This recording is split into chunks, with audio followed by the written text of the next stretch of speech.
તો ભૂખ્યા મરી જજો, પણ પૂનમના દિવસે ભૂલથી પણ આ કામ ન કરવા જોઈએ. મહા મહિનાની પૂનમના દિવસે ભૂલથી પણ આ કામ ન કરતા, નહીંતર દેવી લક્ષ્મી તમારા પર નારાજ થશે. નિર્ધનતા, દરિદ્રતા ને દુઃખ તમારા ઘરમાં આવશે. મહા મહિનાની પૂનમના દિવસે ભૂલથી પણ આ 3 કામ ન કરવા જોઈએ, કારણ કે આ વખતે પૂનમની તિથિ 144 વર્ષ પછી આવી છે. 12 ફેબ્રુઆરી 2025 અને બુધવારના દિવસે મહા મહિનાની પૂનમ છે, અને આવી પૂનમનો દિવસ 144 વર્ષ પછી આવ્યો છે, કારણ કે આ સમયે પ્રયાગરાજમાં મહાકુંભ ચાલી રહ્યો છે. અને જ્યારે પણ મહા મહિનાની પૂનમ કુંભ દરમિયાન આવે છે, ત્યારે તેનું મહત્ત્વ અનેક ગણું વધી જાય છે. એટલા માટે ખાસ કરીને આ પૂનમના દિવસે આ કાર્યો કરવાની મનાઈ છે, જે આપણા શાસ્ત્રોમાં પણ જણાવવામાં આવ્યા છે. જો કોઈ સ્ત્રી કે પુરુષ જાણી જોઈને આ કાર્યો કરે છે, તો દેવી લક્ષ્મી ક્રોધિત થાય છે અને તેને જીવનભર નિરાશ રહેવું પડે છે. આપણા હિન્દુ ધર્મમાં મહા મહિનાની પૂનમના દિવસને ખૂબ જ ખાસ માનવામાં આવે છે. આ દિવસ ભગવાન ભોળાનાથ અને ભગવાન વિષ્ણુને સમર્પિત છે. જો કોઈ વ્યક્તિ આ પૂનમના દિવસે આ કાર્યો ભૂલથી પણ કરે છે, તો દેવી લક્ષ્મી તેના ઘરના દરવાજેથી પાછા ચાલ્યા જાય છે. ખાસ કરીને પરિણીત મહિલાઓએ આ વાતનું ખાસ ધ્યાન રાખવું જોઈએ, નહીં તો ઘરમાં નિર્ધનતા અને ગરીબી આવતા વાર નહીં લાગે. આ વખતે ઘણા વર્ષો પછી આવો દુર્લભ સંયોગ બન્યો છે કે મહા મહિનાની પૂનમ મહાકુંભના દિવસોમાં આવી રહી છે. આ ઉપરાંત આપણે જાણીશું કે આ દિવસે તમારે કયા ઉપાયો કરવા જોઈએ, જેથી તમે તમારા જીવનમાં સુખ અને સમૃદ્ધિ મેળવી શકો. એટલા માટે આજનો વિડીયો ખૂબ જ જ્ઞાનવર્ધક રહેવાનો છે. તમારા પોતાના ફાયદા માટે તમારે આ વિડીયો અંત સુધી જોવો જ જોઈએ. જો આજે તમે આ વિડીયોને જોશો, તો તમે જીવનમાં સફળતા જ મેળવશો. આજના વિડીયોમાં હું તમને જણાવીશ કે મહા મહિનાની પૂનમના દિવસે કઈ ભૂલો ન કરવી જોઈએ, અને આ દિવસે શું ખાવું જોઈએ અને શું ન ખાવું જોઈએ, જેથી પરિવારને કોઈ દોષ ન લાગે. અને પૂનમના દિવસે કયા ઉપાયો કરવા જોઈએ, અને આ દિવસે તમારે કઈ બાબતોનું ધ્યાન રાખવું જોઈએ, તે પણ જણાવીશું. અને આ સાથે અમે તમને આ વિડીયોમાં બધી માહિતી આપીશું કે આ વખતે મહા મહિનાની પૂનમના દિવસે કયા કામ ભૂલથી પણ ન કરવા જોઈએ. આ વિડીયો જોયા પછી તમારે બીજો કોઈ વિડીયો જોવાની જરૂર પડશે નહીં. જો તમે પણ ઈચ્છો છો કે માતા લક્ષ્મીજીના આશીર્વાદ હંમેશા તમારા પર અને તમારા પરિવાર પર બન્યા રહે, તો કોમેન્ટ બોક્સમાં જય મા લક્ષ્મી જરૂરથી લખજો. સાથે આ વિડીયોને લાઈક કરજો, ચેનલને પણ જરૂરથી સબસ્ક્રાઈબ કરજો. જો પૂનમની તિથિ મંગળવાર, ગુરુવાર અને બુધવારે આવે છે, તો આ દિવસે દેવી લક્ષ્મી જેટલા પ્રસન્ન થાય છે, તેટલા જ આ કામ કરવાથી તે ક્રોધિત થાય છે. ધાર્મિક ગ્રંથો અનુસાર પૂનમના દિવસે અમુક કાર્યો ન કરવા જોઈએ, જેના વિશે બહુ ઓછા લોકો જાણતા હોય છે. હિન્દુ ધર્મમાં બુધવારને ભગવાન ગણેશ અને દેવી લક્ષ્મીનો દિવસ માનવામાં આવે છે. એટલા માટે આ દિવસે ઘરમાં સુખ અને સમૃદ્ધિ માટે ભગવાન ગણેશ અને માતા લક્ષ્મીની વિશેષ પૂજા અર્ચના સાથે પૂનમનું વ્રત પણ રાખવામાં આવે છે. પરંતુ જો તમે આ દિવસે આ કામ કરો છો, તો હંમેશા ધનનો નાશ થવાની શક્યતા રહે છે, કારણ કે મહા મહિનાની પૂનમ એ દેવી લક્ષ્મીનો દિવસ છે, અને દરેક વ્યક્તિના ઘરમાં લક્ષ્મી હોવી ખૂબ જ મહત્વપૂર્ણ છે, કારણ કે માતા લક્ષ્મીના આશીર્વાદ વિના જીવન અત્યંત દુઃખોથી ભરેલું બની જાય છે.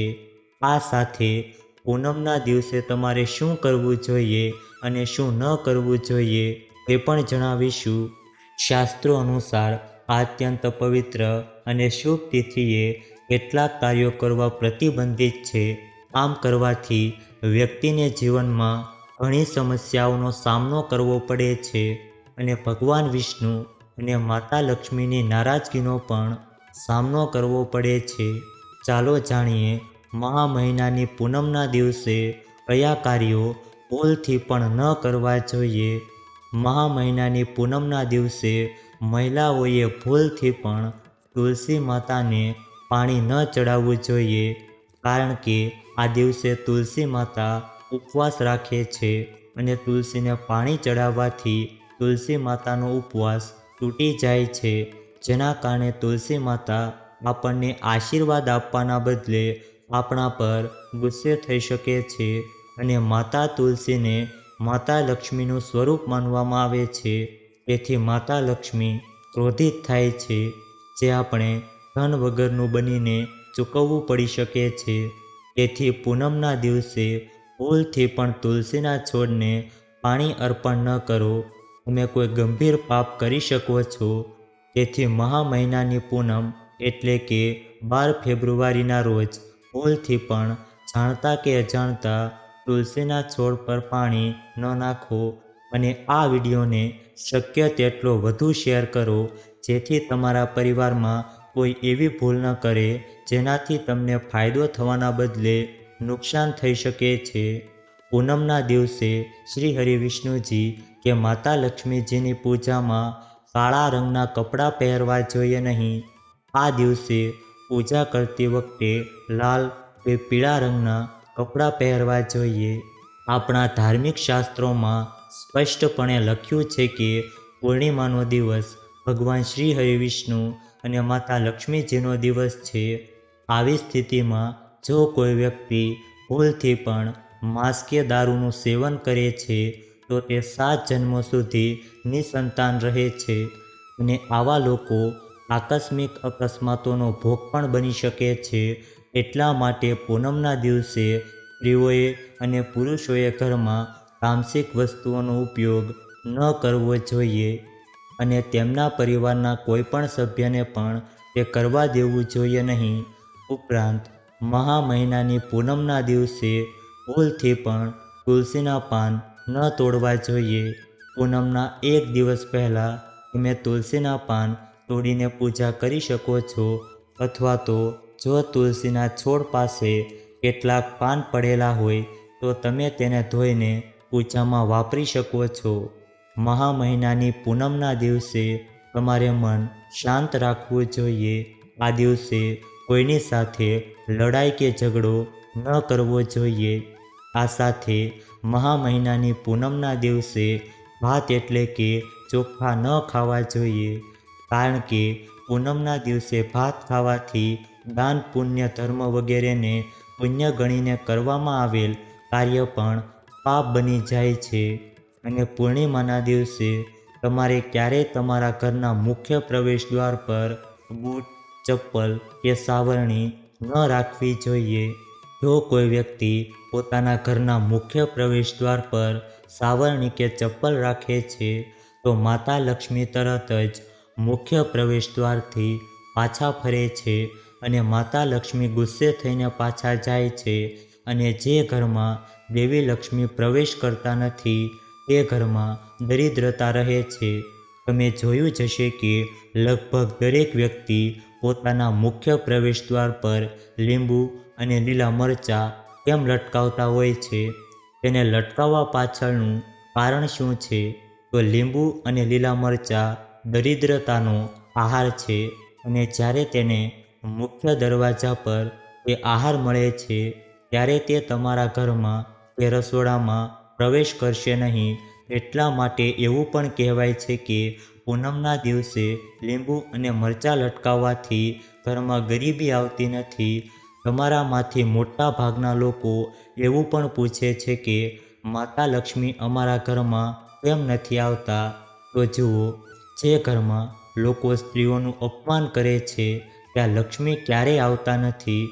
બીજું, જે ઘરમાં તૂટેલી અને ખંડિત મૂર્તિની પૂજા થાય છે, મોટા ભાગના લોકો તૂટેલી મૂર્તિની પૂજા કરતા રહે છે, પરંતુ જે ઘરમાં તૂટેલી મૂર્તિ હોય ત્યાં દેવી દેવતાઓ ક્યારેય નિવાસ કરતા નથી. આપણા હિન્દુ ધર્મ અને પ્રાચીન ગ્રંથોમાં મહા મહિનાની પૂનમની તિથિ બધી તિથિઓમાં શ્રેષ્ઠ માનવામાં આવે છે અને મહા મહિનાની પૂનમની તિથિ ભગવાન વિષ્ણુને સમર્પિત છે. આ દિવસે કરવામાં આવતા ઉપવાસ, જપ તપ અને ધ્યાન અને તપસ્યાનું વિશેષ મહત્ત્વ છે. શાસ્ત્રોમાં કહેવામાં આવ્યું છે કે આ દિવસે વ્રત રાખવાથી વ્યક્તિ સાંસારિક જીવનની બધી સમસ્યાઓમાંથી મુક્તિ મેળવે છે અને વ્યક્તિ જન્મ મરણના ચક્રમાંથી મુક્ત થાય છે. જો આ દિવસે ભગવાન તમારા પર પ્રસન્ન થાય છે તો તમારા જીવનને પરિવર્તન પામતા કોઈ રોકી શકશે નહીં અને આવા વ્યક્તિઓ મૃત્યુ પછી વૈકુંઠ ધામ પ્રાપ્ત કરે છે. તો ચાલો હવે જાણીએ કે મહા મહિનાની પૂનમના દિવસે બીજા કયા કાર્યો ન કરવા જોઈએ. પણ તે પહેલાં હું તમને હાથ જોડીને વિનંતી કરું છું કે અમે તમારા માટે જે પણ વિડીયો બનાવીએ છીએ તેમાં અમે ખૂબ મહેનત કરીએ છીએ. જો તમને આ વિડીયો થોડો પણ પસંદ આવે છે તો કૃપા કરીને વિડીયોને લાઈક કરજો અને ચેનલને પણ જરૂરથી સબસ્ક્રાઈબ કરજો.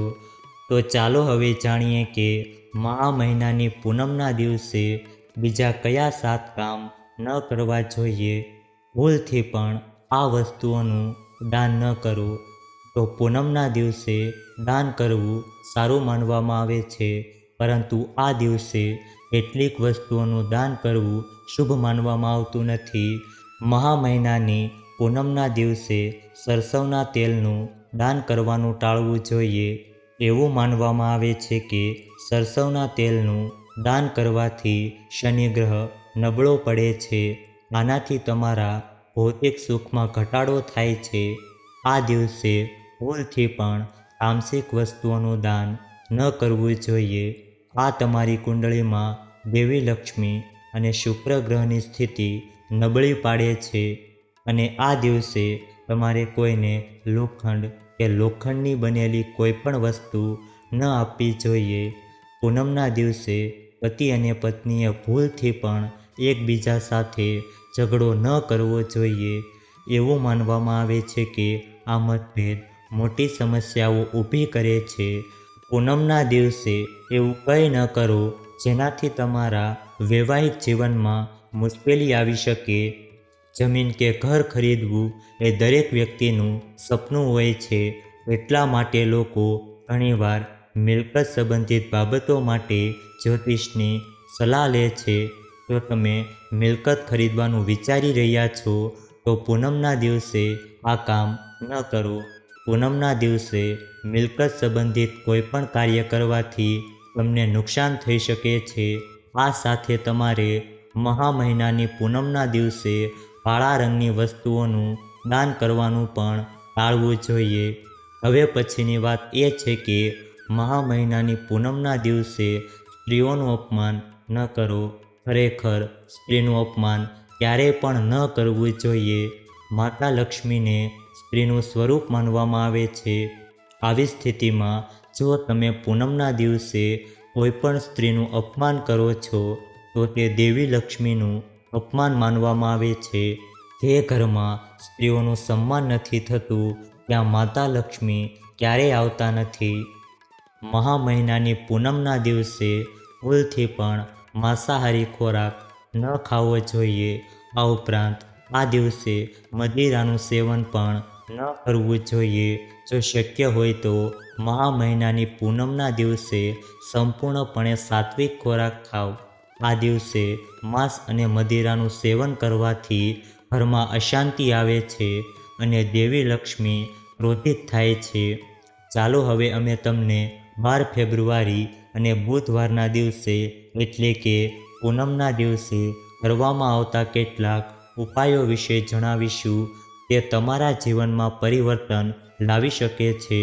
આ વખતે 2025માં આવતી મહા મહિનાની પૂનમને સામાન્ય દિવસ માનવાની ભૂલ ન કરો, કારણ કે આ પૂનમની તિથિ કોઈ સામાન્ય દિવસ નથી, પરંતુ આ પૂનમની તિથિ કુલ 144 વર્ષ પછી આવી છે, કારણ કે આ સમયે પ્રયાગરાજમાં મહાકુંભ ચાલી રહ્યો છે અને જ્યારે પણ મહા મહિનાની પૂનમ કુંભ દરમિયાન આવે છે ત્યારે તેનું મહત્ત્વ અનેક ગણું વધી જાય છે.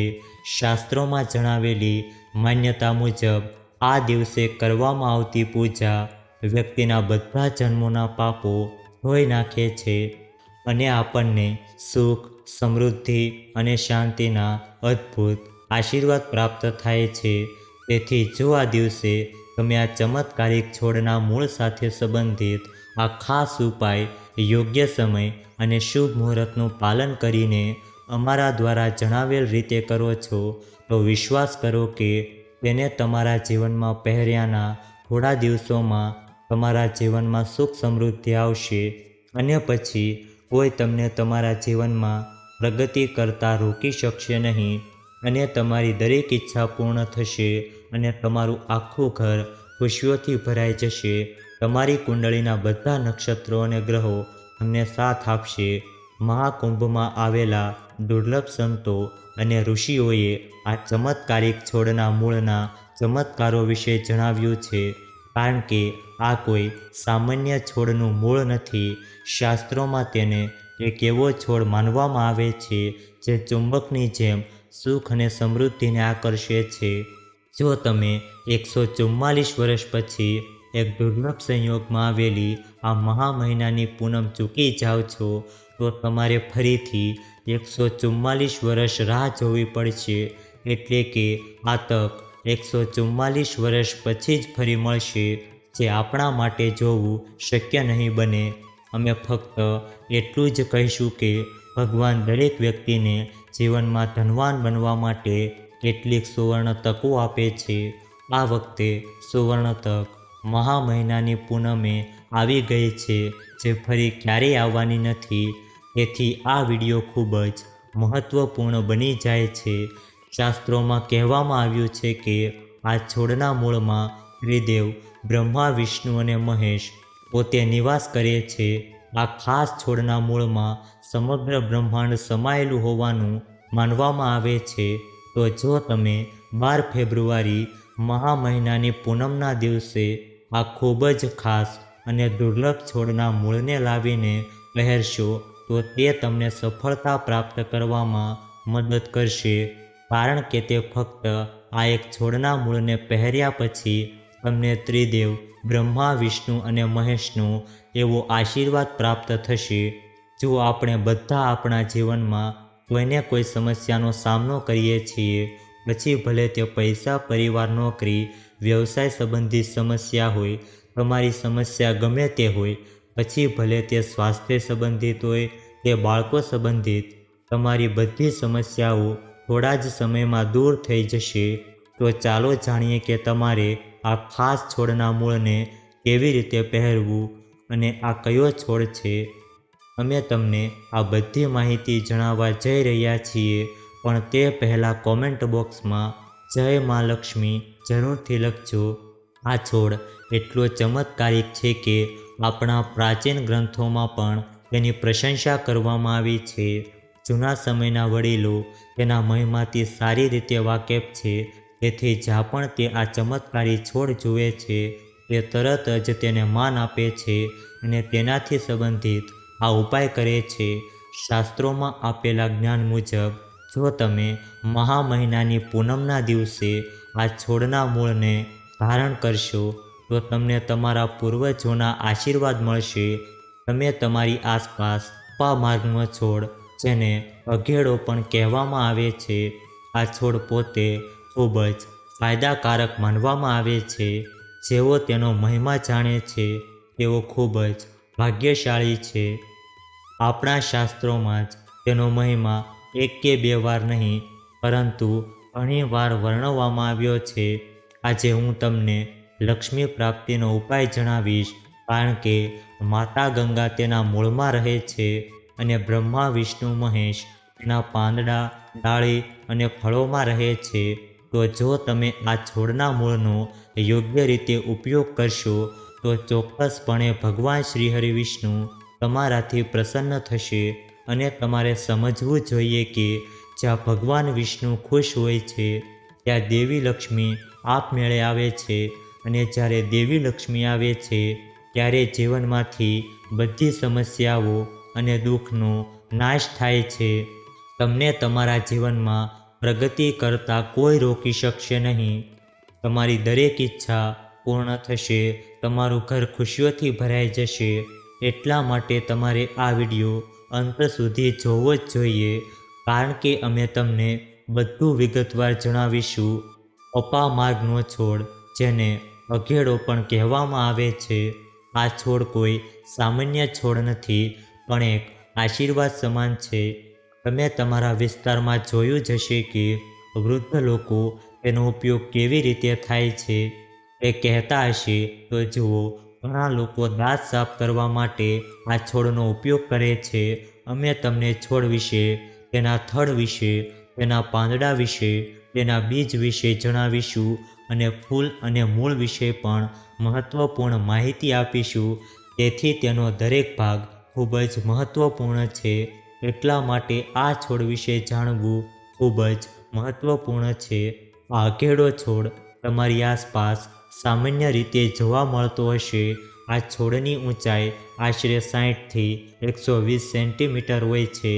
સામાન્ય રીતે અઘેડો બે પ્રકારનો હોય છે, લાલ અને સફેદ. બંને પ્રકારના છોડ ફાયદાકારક છે, પરંતુ સફેદ અપામાર્ગનો છોડ વધુ ફાયદાકારક છે. આજે અમે તમને લક્ષ્મી પ્રાપ્તિ માટે તેના ઉપયોગ વિશે જણાવીશું, પરંતુ તેનો કેવી રીતે ઉપયોગ કરવો જોઈએ, ક્યાં ઉપયોગ કરવો જોઈએ, જેથી તમારા જીવનમાં ખુશી આવે, દરેક સમસ્યા દૂર થાય. અમે તમને શાસ્ત્રોમાં દર્શાવેલ માહિતી આપી રહ્યા છીએ, જે તમારા જીવનમાં સમસ્યાઓ છે તો તેનું નિરાકરણ કેવી રીતે થશે. તમારા વડીલોને પણ ખબર હોવી જોઈએ કે આ છોડનો ઉપયોગ કેવી રીતે થાય છે.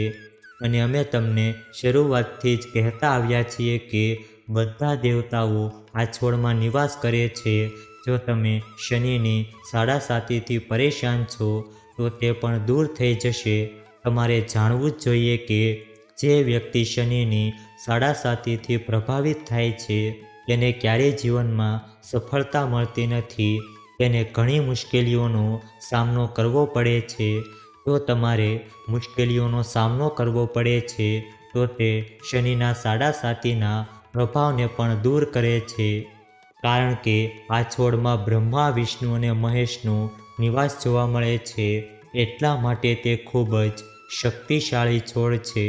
એવું કહેવાય છે કે સમુદ્ર મંથન પછી જ્યારે દેવતાઓ અને દાનવો વચ્ચે યુદ્ધ ચાલી રહ્યું હતું, ત્યારે અમૃતના કેટલાક ટીપાં પૃથ્વી પર પડ્યા, અને તે ટીપાં આ છોડ પર પડ્યા, અને તે ટીપાં એ સ્થિતિમાં પડ્યા જે સ્થિતિમાં નક્ષત્રો અને ગ્રહો હવે છે. એટલા માટે તે અમૃત જેવું જ ફાયદાકારક છે. ઘરમાં અપામાર્ગનું વાવેતર પણ ખૂબ જ શુભ માનવામાં આવે છે. એવું માનવામાં આવે છે કે જો તમે તમારા ઘરમાં સફેદ અપામાર્ગ વાવો અને તેને યોગ્ય જગ્યાએ રાખો તો તમે સુખ અને સમૃદ્ધિ પ્રાપ્ત કરી શકો છો. આ ઉપરાંત બુધવારે મહા મહિનાની પૂનમ શુભ પ્રસંગે અપામાર્ગ એક ઔષધિ તેમજ ચમત્કારી છોડ છે. તે ઠંડીની ઋતુમાં વધે છે. જો પરિવારમાં કોઈને ખરાબ નજર લાગી હોય અથવા તો લગ્ન નક્કી થઈ જાય છે પણ તૂટી જાય, તો અપામાર્ગની ડાળીને 50 સાથે પૂજા કરો અને તેને તમારા જમણા હાથ પર ધારણ કરો. ધ્યાનમાં રાખો કે તમારે તેને 1 વર્ષ સુધી પહેરવાનું રહેશે. આમ કરવાથી તમે તમારા કાર્યમાં સફળ થશો.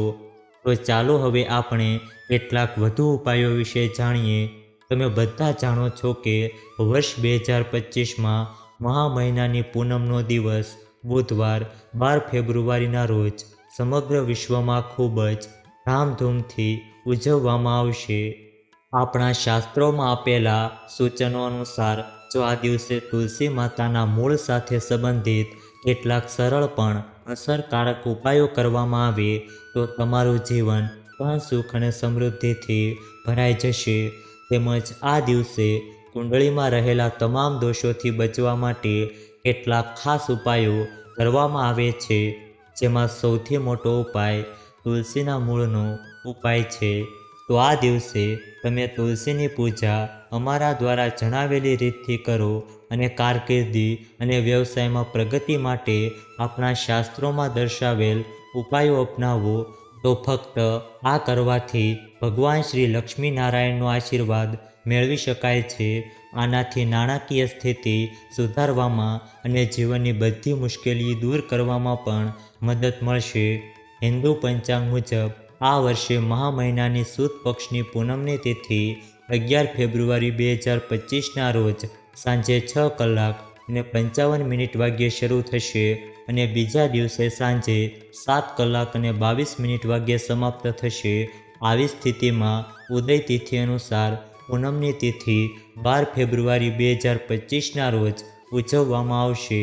શાસ્ત્રોમાં જણાવવામાં આવ્યું છે કે આ દિવસે ભગવાન શ્રી લક્ષ્મીનારાયણની પૂજા કરવાથી અને ગંગા નદીમાં સ્નાન કરવાથી, દાન કરવાથી અને તુલસી માતાના મૂળથી સંબંધિત આ એક ઉપાય કરવાથી ભક્તને ખૂબ જ શુભ અને શ્રેષ્ઠ ફળ મળે છે. તેવી જ રીતે ધન પ્રાપ્તિ માટે મહા મહિનાની પૂનમના દિવસે કેટલાક ખાસ ઉપાયો કરવામાં આવે છે, જેના વિશે અમે તમને આજના આ વિડીયોમાં જણાવવા જઈ રહ્યા છીએ. બુધવાર 12 ફેબ્રુઆરીના રોજ કુલ 144 વર્ષ પછી અહીં એક ખૂબ જ દુર્લભ સંયોગ બનવા જઈ રહ્યો છે, કારણ કે આ સમયે પ્રયાગરાજમાં મહાકુંભ ચાલી રહ્યો છે, જેના કારણે મહા મહિનાની પૂનમના આ દિવસનું મહત્ત્વ અનેક ગણું વધી ગયું છે. જેના કારણે આ દિવસે 4 મુખ્ય યોગ બનવાના છે, જે સર્વાર્થ સિદ્ધિ યોગ, અમૃત સિદ્ધિ યોગ, ધનલક્ષ્મી યોગ અને નારાયણ યોગ છે. અને આ 4 યોગોના નિર્માણના કારણે આ પૂનમના દિવસે ભગવાન શ્રી લક્ષ્મીનારાયણના અનંત આશીર્વાદ વરસવાના છે. અને જો આ દિવસે તમે કોઈને કહ્યા વિના ચૂપચાપ તુલસી માતાને લગતા આ ઉપાય કરશો તો તમારા જીવનમાં ચાલી રહેલી બધી સમસ્યાઓ સંપૂર્ણપણે દૂર થઈ જશે. આ વખતે મહા મહિનાની પૂનમના દિવસે વિવિધ પ્રકારના શુભ માંગલિક યોગ બનવા જઈ રહ્યા છીએ, જેમાં સર્વાર્થ સિદ્ધિ યોગ, અમૃત સિદ્ધિ યોગ, ધનલક્ષ્મી યોગ અને નારાયણ યોગનો સમાવેશ થાય છે. શાસ્ત્રો અનુસાર અમૃત સિદ્ધિ યોગમાં પૂનમની તિથિ ખૂબ જ દુર્લભ છે. એવું માનવામાં આવે છે કે આ દિવસે કરેલા શુભ કાર્યોથી જીવનમાં સુખ, સમૃદ્ધિ અને પ્રગતિ આવે છે. એવું કહેવાય છે કે તુલસીના છોડમાં ઘણા દેવી દેવતાઓનો વાસ હોય છે. જો પૂર્ણિમા જેવા ખાસ દિવસે તુલસી માતાની પૂજા કરવામાં આવે તો વ્યક્તિની બધી આર્થિક, માનસિક અને ઘરેલું સમસ્યાઓ તરત જ દૂર થઈ જાય છે. મહા મહિનાની પૂનમના દિવસે ભગવાન વિષ્ણુ, માતા તુલસી અને શાલિગ્રામજીની પણ પૂજા કરવામાં આવે છે, કારણ કે આ દિવસે કરવામાં આવતી પૂજા આપણને અનેક ગણું વધુ લાભ આપે છે અને તેમના આશીર્વાદ આખા વર્ષ સુધી આપણા પર વરસતા રહે છે. તેથી આ દિવસે તુલસી માતા સંબંધિત આ અચૂક ઉપાય તમારી બધી સમસ્યાઓનું નિરાકરણ લાવશે. આ ઉપાય કર્યા પછી તમારું નસીબ મજબૂત બનશે, તમારા નવગ્રહો તમને સાથ આપવા લાગે અને તમારા ઘરને આશીર્વાદ મળે, તમારા ઘરને સમૃદ્ધિ મળે અને ભગવાન શ્રી લક્ષ્મીનારાયણના આશીર્વાદ હંમેશા તમારા પર રહે છે. એવું માનવામાં આવે છે કે મહા મહિનાની પૂનમના દિવસે ઉપવાસ કરીને લક્ષ્મીનારાયણજીની પૂજા કરવાથી ઘરમાં સુખ અને સમૃદ્ધિ રહે છે. ભલે દરેક મહિનાની પૂનમની તિથિનું અલગ અલગ મહત્ત્વ હોય છે, પરંતુ આપણે મહા મહિનાની પૂનમની તિથિને વર્ષની સૌથી મોટી પૂનમમાંથી એક છે. આ દિવસે વિષ્ણુ સહસ્ત્રનામ અને શ્રીમદ ભાગવદ્ ગીતાનો પાઠ કરવાથી વિશેષ પુણ્ય મળે છે. પૂનમના વ્રત રાખવાથી વ્યક્તિને તમામ પ્રકારના પાપોથી મુક્તિ મળે છે. એવું માનવામાં આવે છે કે આ દિવસે પૂજા, ઉપવાસ, દાન વગેરે જેવા ધાર્મિક કાર્ય કરનારાઓને દેવી સરસ્વતી અને દેવી લક્ષ્મીનારાયણના વિશેષ આશીર્વાદ પ્રાપ્ત થાય છે. તમે પણ આ દિવસે તુલસીના મૂળથી સંબંધિત આ ખાસ ઉપાય અજમાવો, જેના વિશે અમે તમને જણાવવા જઈ રહ્યા છીએ. પહેલો ઉપાય જે અમે તમને જણાવવા જઈ રહ્યા છીએ તે એવા લોકો માટે છે જેમનું નસીબ સાથ નથી આપી રહ્યું, જેમનું કામ દર વખતે પૂર્ણ થતાં બગડી જાય છે.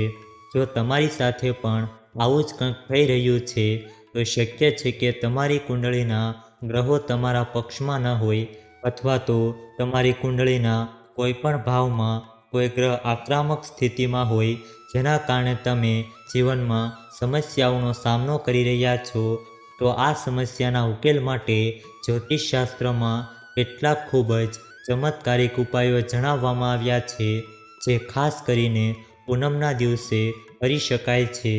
તો જુઓ, તમારે શું કરવાનું છે તે એ છે કે પૂનમના એક દિવસ પહેલાં તુલસીની યોગ્ય રીતે પૂજા કર્યા પછી એક નાનું મૂળ કાઢો. હવે આપણે આ કાર્ય એક દિવસ અગાઉથી કહી રહ્યા છીએ, કારણ કે પૂનમના દિવસે આપણે તુલસીને પાણી ન ચડાવવું જોઈએ કે ન તો તેમને સ્પર્શ કરવો જોઈએ. હવે તમારે તે જ મૂળ દેવી લક્ષ્મીની સામે મૂકીને તેની પૂજા કરવાની છે. પૂજા કર્યા પછી મૂળને લાલ કપડામાં લપેટીને તાવીજ બનાવો. પછી તેને લાલ દોરામાં બાંધો અને તેને તમારા ગળામાં અથવા તો કાંડામાં બાંધો. જો તે પુરુષ હોય તો તે જમણા હાથમાં હોય છે, અને જો તે સ્ત્રી હોય તો તે ડાબા હાથમાં હોય છે. એવું કહેવાય છે કે આમ કરવાથી વ્યક્તિના બધા ગ્રહ દોષો શાંત થઈ જાય છે. આર્થિક લાભ માટે મહા મહિનાની સુદ પક્ષની પૂનમથી શરૂ કરીને દરરોજ સવારે અને સાંજે તુલસી માતાને ઘીનો દીવો અર્પણ કરો. માતા તુલસીની સાથે તમને માતા લક્ષ્મીના અપાર આશીર્વાદ પણ પ્રાપ્ત થશે. તે જ સમયે જો તમારા જીવનમાં તણાવનો સમયગાળો ચાલી રહ્યો છે, જો તમે વારંવાર તમારા કામમાં ભારણ અથવા તો તમારા બાળકોના ભવિષ્ય વિશે ચિંતિત છો, તો મહા મહિનાની પૂનમના દિવસે માનસિક શાંતિ મેળવવા અને તણાવથી મુક્તિ મેળવવા માટે ખૂબ જ મહત્વપૂર્ણ રહેશે. આ માટે તમે તુલસીના મૂળની માળા બનાવી શકો છો, અથવા તો બજારમાંથી તુલસીના મૂળની માળા ખરીદી શકો છો. તમને તે બજારમાં સરળતાથી મળી જશે. તો સૌ પ્રથમ તમારે ગંગાજળથી તુલસીના મૂળની માળાનો અભિષેક કરવો જોઈએ અને તેને તમારા ગળામાં પહેરવી જોઈએ. ચોક્કસ તેને પહેરવાથી તમારો તણાવ ઓછો થશે અને તમારું મન શાંત થશે. પીળા રંગની કોડીને દેવી લક્ષ્મીનું પ્રતીક માનવામાં આવે છે. કેટલીક સફેદ કોડીને કેસર અથવા તો હળદરના દ્રાવણમાં પલાળી રાખો અને લાલ કપડામાં બાંધીને ઘરમાં તિજોરીમાં રાખો, અથવા તો ઘરમાં તમે જ્યાં પૈસા રાખો છો તે જગ્યાએ રાખો. કોડી દેવી લક્ષ્મીને આકર્ષે છે. એક નાનું ચાંદીનું વાસણ જેમાં તમે તાંબા, ચાંદી અને પિત્તળના સિક્કા રાખી શકો છો. તેને ઘરમાં સલામત જગ્યાએ રાખવાથી ધન અને સમૃદ્ધિ વધે છે. મહા મહિનાની પૂનમના દિવસે પણ તેની પૂજા કરવામાં આવે છે. જો આ વિડીયો તમને પસંદ આવ્યો હોય તો વિડીયોને લાઈક કરજો, ચેનલને પણ જરૂરથી સબસ્ક્રાઈબ કરજો અને બાજુમાં આપેલા બેલ આઇકનને પ્રેસ કરીને ઓલ ઉપર સિલેક્ટ કરી લેજો, જેથી તમને વિડીયોની નોટિફિકેશન સૌથી પહેલાં મળતી રહે. અને કોમેન્ટ બોક્સમાં જય મા લક્ષ્મી, જય શ્રી હરિ વિષ્ણુ ભગવાન જરૂરથી લખજો. વિડીયોને છેલ્લે સુધી જોવા બદલ આપનો ખૂબ ખૂબ આભાર.